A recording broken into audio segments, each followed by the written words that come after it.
Canada and writer at ficklefeline.ca. Also, mom of two to Max, 7, who has autism, and Cameron, 5, who does not. So, today we're talking about the joys and heartbreak of having a child with special needs, which I can certainly speak to. I'm not really sure where to start. I think the joys, they're probably the most intense joys you'll ever have in your life. But I think you celebrate all of them. Max started talking when he was 3.5, and that was August 20th, 2009. And every year I celebrate August 20th like it was his birthday because it was that important to us. And we go back and look at video every year to see how far he's come. And now when he strings along a full sentence, it still makes my heart beat.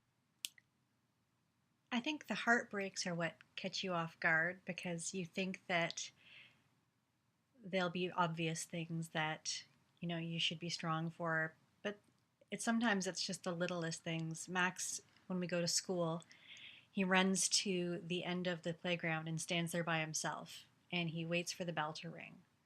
And when the bell rings, he runs into the school with the biggest smile on his face.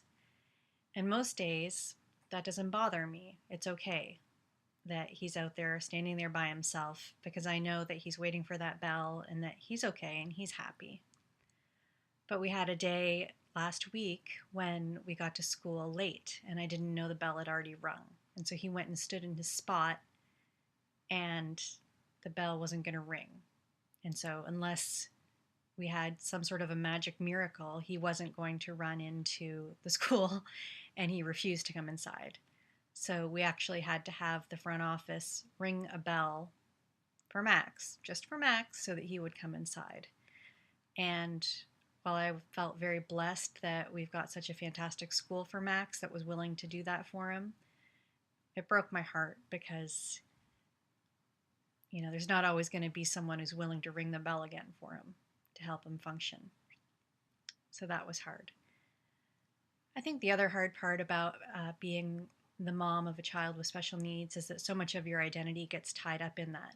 And it kind of has to because it's a tough slog, especially at the beginning when you're trying to get a diagnosis and get all the therapy set up and get your kid what he needs for school.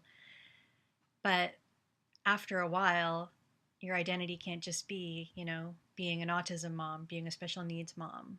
You have to go back to being an adult woman who has, needs and wants just like everyone else, and who needs to have friends and think about things that don't involve special needs or types of therapy. And you need to read books that aren't about autism and you need to surf the web and look at things that aren't about autism or how to help your child, that are just about manicures or some cats or something silly, and take your mind off of it. But that's easier said than done because for so long every moment has been about your child. So for me, that's the biggest challenge.